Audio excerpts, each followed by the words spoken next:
bavandimwe muduteze amatwi kuri Radiyo TV, turasuhuje twifuriza amahoro ya Nyagasani kandi tubashimira ko mudukurikiye. Turashimira cyane by'umwihariko abantu bamaze gukora subscribe. Tubasabiye imigisha ya Nyagasani kuko abo ni abantu bagira urukundo bifuza ko abantu batera imbere. Nawe niba utarakora subscribe y'inkorere, ubundi Imana ikumpera umugisha. Sinzi impamvu ubundi umuntu atabikora. Gukanda subscribe nta n'isegonda bitwara, kandi ukaba ukoze ikintu gikomeye, utereje umuvandimwe imbere. Hanyuma ingingo rero iragira iti bigenda gute, byikora bite ngo abantu bamwe bemere kuba ingorozwamuheto, bemere kuba amatungo y'abandi, imyaka magana ishire barabyemeye uko.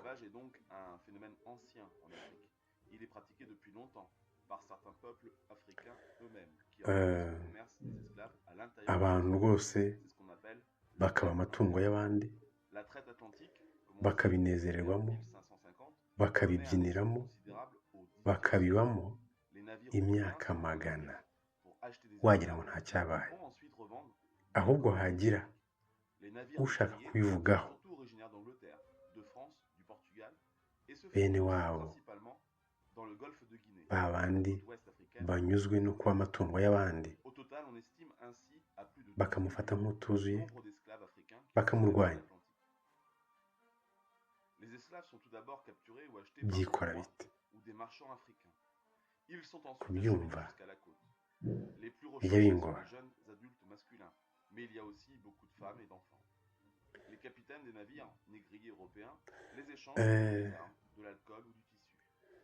Abarabu bavuye iwabo muri Aziya, baza muri Afurika, bafata Abanyafurika babagira abacakara imyaka 1400. Icya mbere wakwibaza uti byagenze bite ngo Abanyafurika babyemera? Wenda reka tuvuge ko babarushije imbaraga bakabagira abacakara koko. Babagize abacakara imyaka 1400, abagabo bakabakona kugira ngo batabyara. Umugore yasambanywa n'umwarabu, yamutera inda, umugore bakamufomboza agapfana n'uwo atwite, kuko badashaka kuvanga ubwoko bwabo n'ubw'abirabura. Niyo mpamvu mu majyaruguru ya Afurika, bya bihugu by'abirabura hariya muri za Tunisia, muri za Misiri ariyo Egypt, muri za Algeria, muri Maroc, muri za Mauritania, Sudani y'Amajyaruguru, biriya bihugu byose byitwa ibyarabu, byitwa mu bihugu bya Maghreb, byari bituwe n'abirabura. Abarabu babicisha ku bakona, iyo utabyaranye n'ibintu ugashira, babicisha ku bakona no kubafungura ndetse no kubica nyirizina. Arashira, hasigara hariya hatuwe n'Abarabu, ariko abandi bahungiye munsi y'ubutayu bwa Sahara, bahunga ubwica, ariko bahunga baramaze kugirwa Abisilamu. Ariko igitangaje, na n'uyu munsi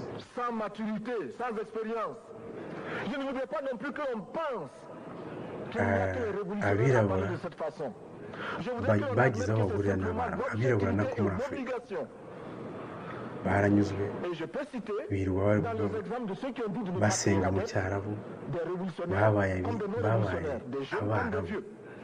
Imitima yabo yabaye Abarabu, bafashe amazina y'icyarabu, baranyuzwe. Ikibazo gikomeye si uguterwa no kugirwa umucakara. Ikibazo gihari gikomeye ni gute umuntu anyurwa mu bucakara, uwamugize umucakara akamuteka kuba umwisilamu ku ngufu. hanyuma bikava mu kwitegeko bikagera mu kunyurwa. Umunyafurika akanyurwa akanezerwa no kuba umuyisilamu, gusenga mu cyarabu no kujya gusura hijabu, urugero rutagatifu. Abantu bakirirwa bafite za positions zikomeye zo kwamamaza ubuyisilamu bwazanywe n'ubucakara bw'abarabu. Umuntu anezererwa muri ibyo gute? Akanyurwa, akabyigisha abandi. Rwose abantu bakajya kwiga icyaro, bakajya kwiga korowani. Uwayizanye yaje ari umucakazi, yishe bene wacu, yakonye abakurambere bacu. Abasigaye bahungiye munsi y'ubutayu bwa Sahara bahungana na wa muco w'abarabu ari wo Isilamu, kuko Isilamu si iyobokamana ku muntu wese. Isilamu ni umuco, ukaba n'iyobokamana ku barabu. Ni gute umwirabura wahemukiwe nabi cyane n'umwarabu na n'ubu wakimuzi yaje kunyurwa no kunezezwa no kuba umwarabu mu mutima, no kwitwa izina ry'icyarabu, no kwigisha abandi imibereho y'abarabu? Ntabwo njya mbyumva. Niba umeze utyo wakabagira isoni, wakabagira ipfunwe. Niba umeze utyo kuko utazi amateka, yashaka uyamenye, umenye ngo abarabu bagiriye n'abirabura mu gihe cy'imyaka 1400 barabagize abacakara, babakona, abagore babafunguza ndetse banabica. Icyo cyarabu wigisha, iyo korowani wigisha,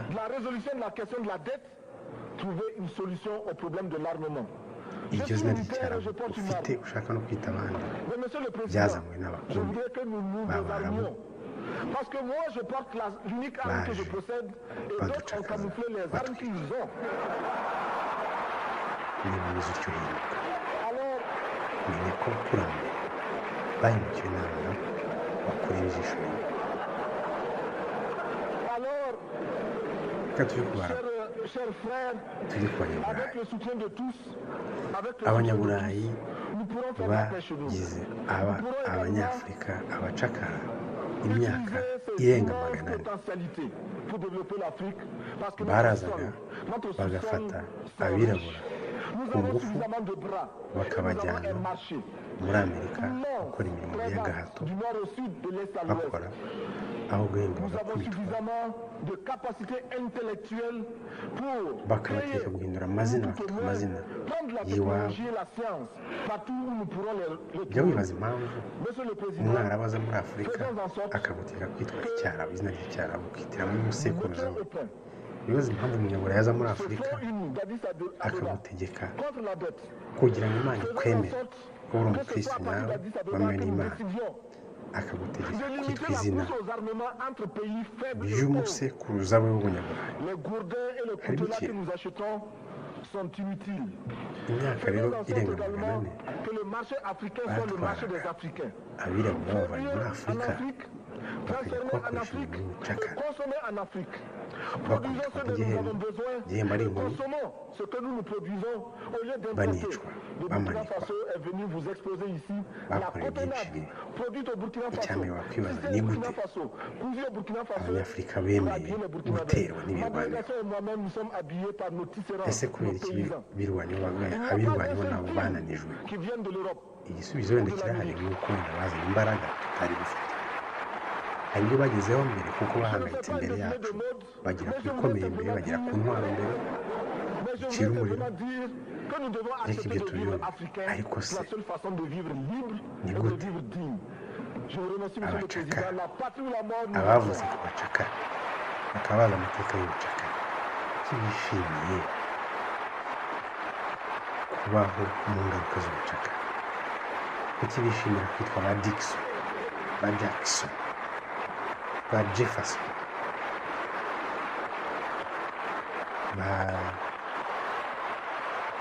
amazina bategetswe n'ubucakara. Abo bakomotse ku bacakara bakaba bakiri muri Amerika n'ahandi, kuki banyuzwe n'ingaruka z'ubucakara? Ntabwo mbyumva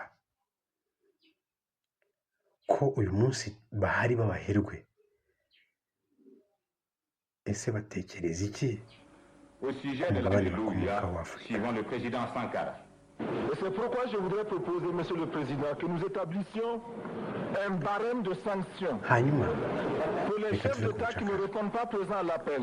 Abazungu bamaze kubona ubucakara butakigezweho, kuko bari bamaze kubona inganda n'amamashini akora imirimo abacakara bakoraga, noneho ubucakara bubera iwabo buraboneka, baza gukora ubucakara hano muri Afurika ndetse n'ahandi mu isi, aribwo bwitwa ubukoroni. Bazengurutse isi bayikorera ubukoroni, Afurika, Aziya, bose barahakorera. Ariko abanyaziya barabigobotoye, basezereye ubukoroni bawusezereye, imyemerere bazaniwe n'umuco bazaniwe n'abanyaburayi barabyanze bagumana ibyabo.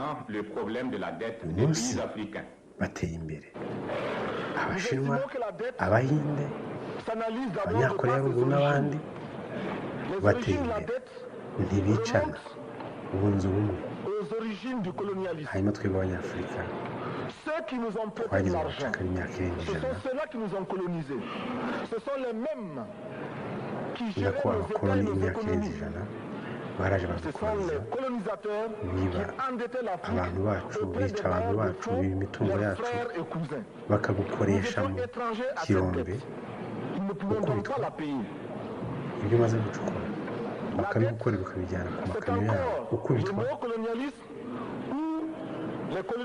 Umuntu akakwiba, kandi ijya kwibye akaguteka kubyikorera ubijyana mu kinyabiziga ari bubitwaremo, kandi akarenzaho n'ipine.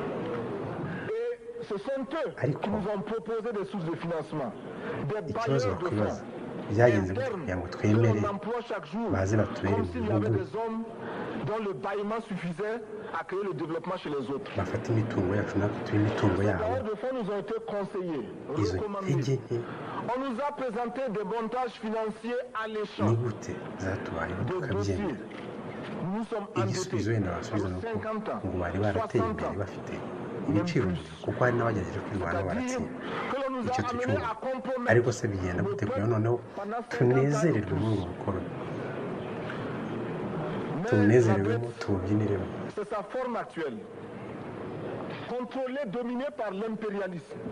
Baraje bazana kwemera kwabo, babanza kudutera ku ngufu. Nko mu Rwanda murabizi ko birukanye umwami wacu Musinga,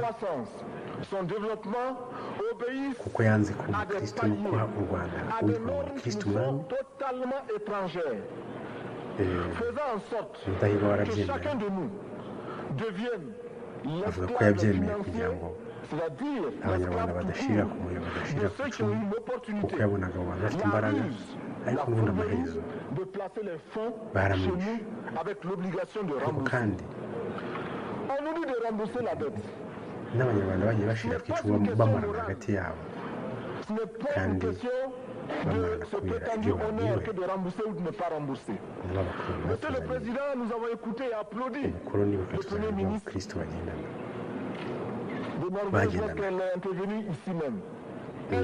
None ni gute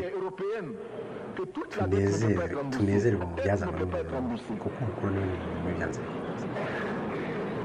Ariko ukwemera yazanye twarakwimutse. Uyu munsi dufite abadefanseri bacu, dufite abarengezi b'uko kwemera biteguye kurwanya uwo wese ugira icyo avuga. Ariko bo bafite, bamwe muri bo bafite ukuri, kuko barabihembera bakaba abaherwe kubera uko kwemera bazaniwe. Ariko se abatagira icyo babona mu batanu twabo bo bite byabo?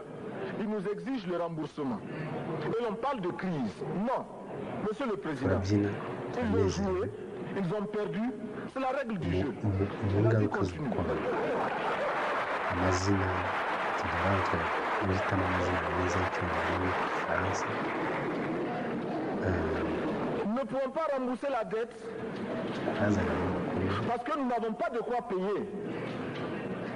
Nous ne aho pouvons pas kwita rembourser abana la bacu dette amazina yacu n'ay'abadata n'ay'abasogokuruza parce que nous ne sommes pas responsables de la kwita dette. abana bacu amazina y'abasogokuruza Nous b'abanyaburayi ne pouvons pas payer la batugize dette abacakara bakatugira parce qu'au bakadukoroniza contraire, les autres bakatwiba nous ibyacu. doivent ce que les plus grandes richesses ne Ni pourront gute jamais tubyina payer, c'est-à-dire la tugashingira dette de sang.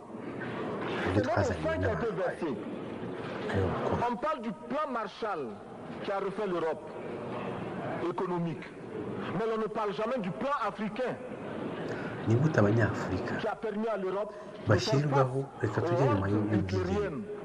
Lorsque ikizwi ubwigenge notre biradashimira économie était menacée, bikadushimira notre abagerageje stabilité était menacée. guhangana n'ubucakara Qui a sauvé ukaba l'Europe? bwaragabanyije C'est umurego l'Afrique. ubu buracyahari On en bikadushimira parle très abagerageje peu. guhangana On n'ubukoloni en parle si peu bankwame kuruma que nous ne pouvons ba pas, nous, Patrice Lumumba être complices de ce silence ba Thomas Sankara ingrat.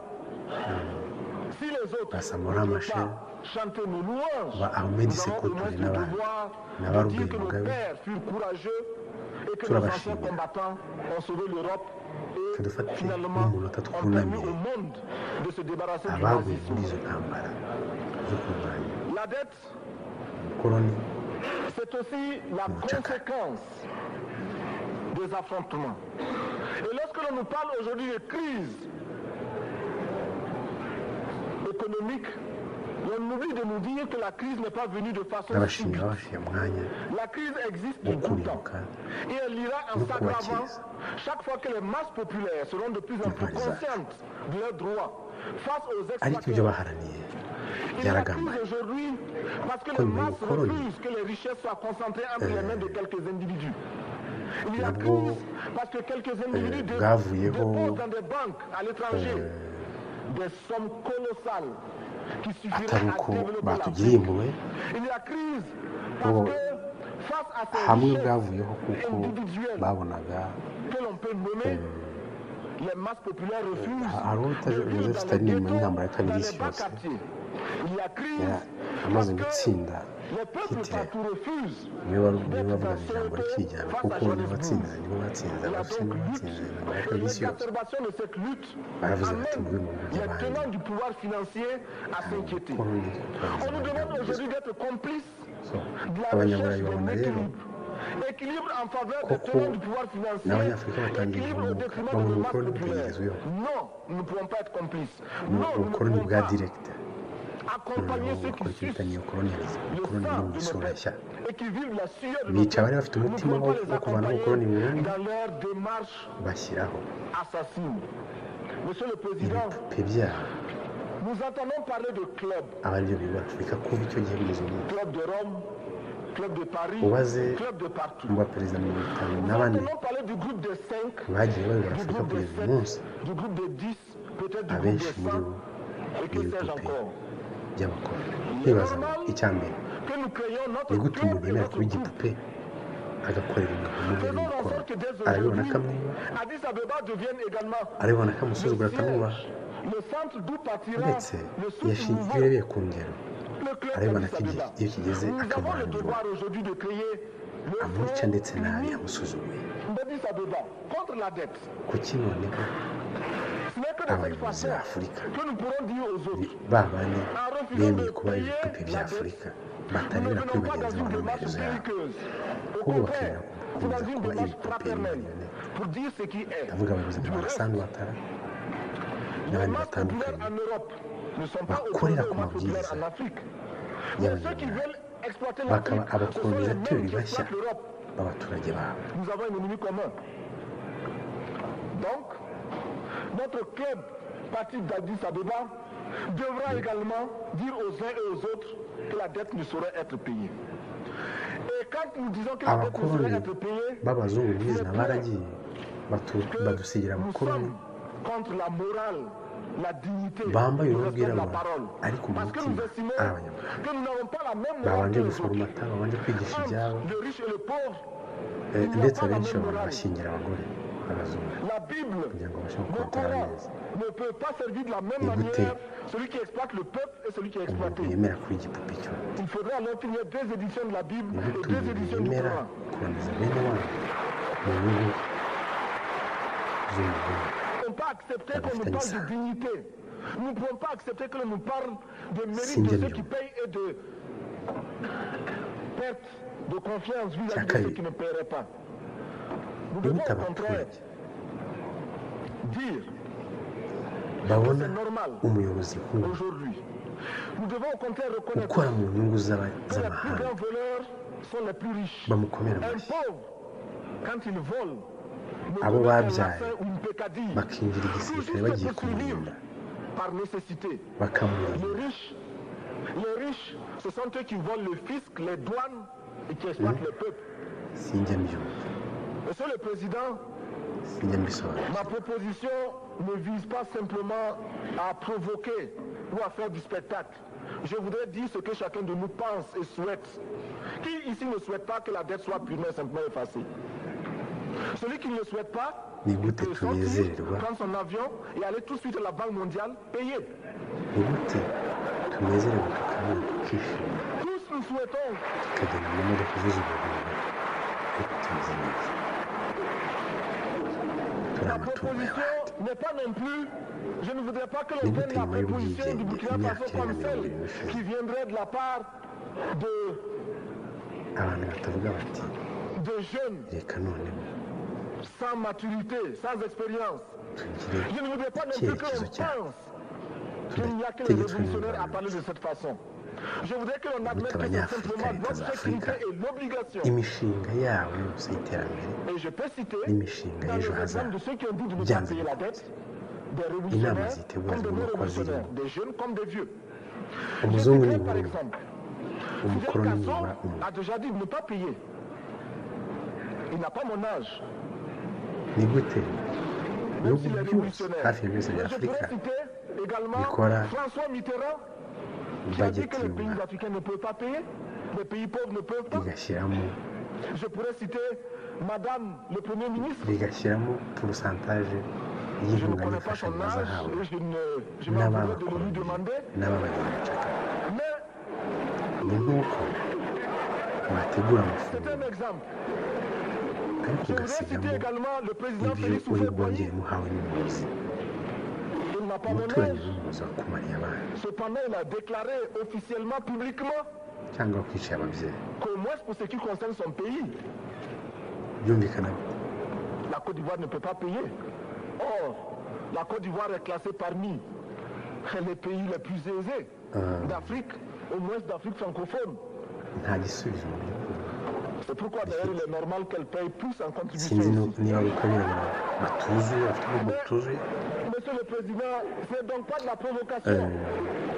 sinzi niba ari uko Je voudrais abazungu bagiye kudushyiraho gushyiraho abayobozi ba afurika babandi bashyiraho offrir des n'abazungu solutions. bareba Je babandi voudrais nyine que notre conférence byoroshye adopte kumanukira la nécessité de dire clairement que nous ne pouvons pas payer la dette. Même pas dans un esprit belliqueux, belliciste. buri muntu Ceci pour yakwishakira éviter que igisubizo nous allions individuellement hanyuma nous faire agatekereza ngo assassiner. ni iki namarira Si le Burkina Faso tout seul refuse de payer la dette, bene wacu je baba ne serai pas là à la abari prochaine hano ku conférence. mugabane baba abari muri Par amerika contre, baba avec abari le mu soutien de burayi tous ni iki namarira umwirabura dont j'ai besoin, aha bakajya tukigobotora ubukoloni tukagira avec ubumwe le soutien de tous, nous pourrons éviter de yunze payer. ubumwe tukagira abaturage En bunze ubumwe évitant de payer, nous ariko pourrons nta yumvise à notre développement. uyu Et munsi je voudrais dufite terminer. ibyitwa En disant, imitwe chaque y'iterabwoba fois qu'un pays africain achète une arme, ku mugabane wa c'est contre afurika un Africain. yirwa yica Ce n'est pas contre un Européen. abanyafurika iyo mitwe iri abayigize ni abanyafurika b'urubuga birabura rwacu Par conséquent, uruhu rwiza nous rwirabura devons également, dans la ariko lancée bakorera de la abafaransa résolution de la question de la dette, bakorera abanyamerika trouver une solution bakorera au problème de abongereza l'armement. bakorera Je suis abanyamuryango militaire et je porte une arme. ni Mais gute Monsieur le Président, sinumva je ukuntu voudrais que umuntu nous nous désarmions. Parce que Just moi, je kera porte amafaranga. l'unique arme que je possède et d'autres ont camouflé les armes umukoroni qu'ils ont. wuzuye uzi neza ko nta kintu upfa Alors, icyo areba ari impuzu aza akakubwira ngo wowe ujye mu mitwe tugiye kwituma iterabwoba alors, urwanya iriya leta Chers frères, kuko avec le abayiyoboye soutien de tous, ntabwo muri avec le muri soutien de tribe tous, nous pourrons faire la paix chez nous. imwe Nous pourrons ikiswe également amoko kimwe umuntu ubikubwira ni umuntu w'umutuku potentialité pour développer l'Afrique. ufite uruhu rutukura uvuga ururimi mutumvikanaho Nous avons suffisamment de bras. ufite umuco utandukanye n'uwawe ariko arakubwira ngo abayoboye musa mufite isura imwe ufite umuco umwe ndetse n'ururimi hari igihe aba ari rumwe ngo bariye abanzi bawe ntibaba abanzi bawe kurusha uko we ari umwanzi wawe ubyemera ute ukajya muri uwo mutwe mukica bene wanyu ku nyungu z'umunyamahanga sinjya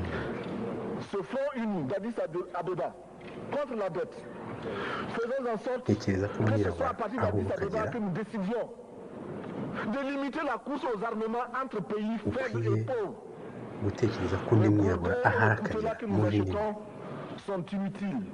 Faisons en sorte également que le marché africain soit le marché des Africains. Produire en Afrique, transformer en Afrique et consommer en Afrique. Produisons ce dont nous avons besoin et consommons ce que nous produisons au lieu d'importer. Le Burkina Faso est venu vous exposer ici la cotonnade produite au Burkina Faso, tissée au Burkina Faso, cousue au Burkina Faso pour habiller les Burkinabés. Ma délégation et moi-même, nous sommes habillés par nos tisserands, nos paysans. Il n'y a pas un seul film qui vient de l'Europe ou de l'Amérique.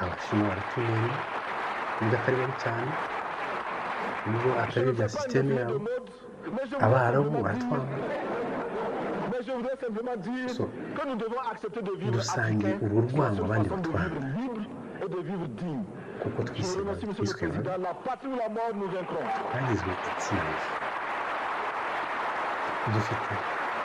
dusangira umwanya ntabwo dukwiye natwe kwangana hagati yacu dukwiye gukundana tugashyira hamwe uko gushyira hamwe bikaba nk'imbaraga zirukana ubukungu n'ingaruka ze muri uno muri afurika hanyuma twakora afurika ifite imbaraga ifite ububasha bwo kwirwanaho no kwirinda umwanzi uwo ari we wese imana yaduhaye ubukungu kamere dushobora kubyaza umusaruro tugakora igihugu cya afurika gikomeye cya kintu twakwita hyper pouvoir kirenze kuri super power hyper power ni ikintu kirenze kuri super power afurika tugize urukundo tugashyira hamwe ngicyo icyo twaba hyper pouvoir twaba igihugu cy'igihangange ku rwego ruhanitse ku rwego rurenze ibibazo byose nagiye nibaza nawe ubyibaze hanyuma ubishakire igisubizo ariko igisubizo nyacyo ni urukundo ni ubumwe n'umujinya no kurakazwa n'ibyo dukorerwa n'abakoloni n'abatugize abacakara n'abambari babo bari muri twebwe biyemeje kuba imbwa zabo biyemeje kuba imbwa zabo zishumurizwa bene wabo zikabarya ndabashimiye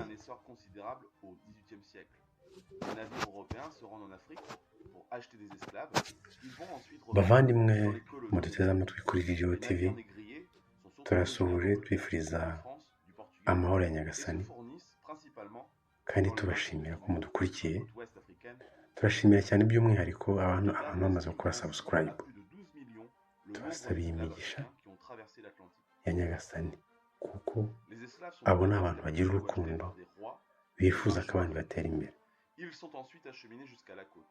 nawe niba utarakora subscribe y'inkorere ubundi Imana ikumpera umugisha sinzi impamvu ubundi umuntu atabikora gukanda subscribe nta n'isegonda bitwara kandi ukaba ukoze ikintu gikomeye utejeje umuvandimwe imbere hanyuma ingingo rero iragira iti bigenda gute byikora bite ngo abantu bamwe bemere kuba ingorozwamuheto bemere kuba amatungo y'abandi imyaka magana ishire barabyemeye uko